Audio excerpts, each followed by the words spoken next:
Chapter 19. There were no queues outside Alicia's gallery this time, as there had been that day, 6 years ago, when I had gone to see the Alcestis. A different artist was hanging in the window now, and despite his possible talent, he lacked Alicia's notoriety and subsequent ability to draw in the crowds. As I entered the gallery, I shivered.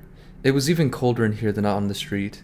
There was something chilly about the atmosphere as well as the temperature. It smelled of exposed steel beams and bare concrete floors. It was soulless, I thought, empty. The gallerist was sitting behind his desk. He stood up as I approached. Jean-Felix Martin was in his early 40s, a handsome man with black eyes and hair, and a tight t-shirt with a red skull on it. I told him who I was and why I had come. To my surprise, he seemed perfectly happy to talk about Alicia. He spoke with an accent. I asked if he was French. Originally from Paris, but I've been here since I was a student. 20 years at least. I think of myself more as British these days. He smiled and gestured to the back room. Come in, we can have a coffee. Thanks, I said. Jean-Felix led me into an office that was essentially a storeroom, crowded with stacks of paintings. How is Alicia? He asked, using a complicated-looking coffee machine. Is she still not talking? I shook my head. No. He nodded and sighed. So sad. Won't you sit down? What do you want to know? I'll do my best to answer truthfully. Jean-Felix gave me a wry smile, tinged with curiosity. Although I'm not entirely sure why you've come to me. You and Alicia were close, weren't you? Apart from your professional relationship? Who told you that? Gabriel's brother, Max Berenson. He suggested I talk to you. Jean-Felix rolled his eyes. Oh, so you saw Max, did you? What a bore. He said it with such contempt, I couldn't help laughing. You know Max Berenson? Well enough. Better than I'd like. He handed me a small cup of coffee. Alicia and I were close. Very close. We knew each other for years, long before she met Gabriel. I didn't realize that, I said. Oh yes, we were at art school together, and after we graduated, we painted together. You mean you collaborated? Well, not really, Jean-Felix laughed. I mean, we painted walls together, as house painters. I smiled. Oh, I see. It turned out I was better at painting walls than paintings, so I gave up, about the same time as Alicia's art started to really take off. And when I started running this place, it made sense for me to show Alicia's work. It was a very natural, organic process. Yes, it sounds like it. And what about Gabriel? Well, what about him?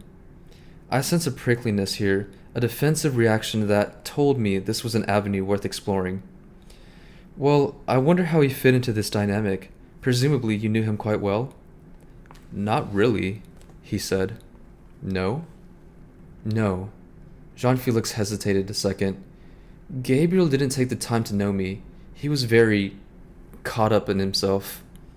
Sounds like you didn't like him. I didn't particularly. I didn't think he liked me. In fact, I know he didn't. Why was that? I have no idea. Do you think perhaps he was jealous of your relationship with Alicia? Jean-Felix sipped his coffee and nodded. Yeah, yes, possibly. He saw you as a threat, perhaps? You tell me. Sounds like you have all the answers. I took the hint. I didn't push it any further. Instead, I tried a different approach. You saw Alicia a few days before the murder, I believe. Yes, I went to the house to see her. Can you tell me a little about that? Well, she had an exhibition coming up, and she was behind with her work. She was rightfully concerned. You hadn't seen any of the new work? No, she'd been putting me off for ages. I thought I'd better check on her. I expected she'd be in the studio at the end of the garden, but she wasn't. No? No, I found her in the house. How did you get in? Jean-Felix looked surprised by the question. What? I could tell he was making some quick mental evaluation. Then he nodded. Oh, I see what you mean. Well, there was a gate that led from the street to the back garden. It was usually unlocked. And from the garden, I went into the kitchen through the back door, which was also unlocked. He smiled. You know, you sound more like a detective than a psychotherapist. I am a psychotherapist. Is there a difference? I'm just trying to understand Elise's mental state. How did you experience her mood? Jean-Felix shrugged. She seemed fine, a little stressed about work. Is that all? She didn't look like she was going to shoot her husband in a few days, if that's what you mean. She seemed fine. He drained his coffee and hesitated as a thought struck him. Would you like to see some of her paintings? Without waiting for a reply, Jean-Felix got up and walked to the door, beckoning me to follow. Come on.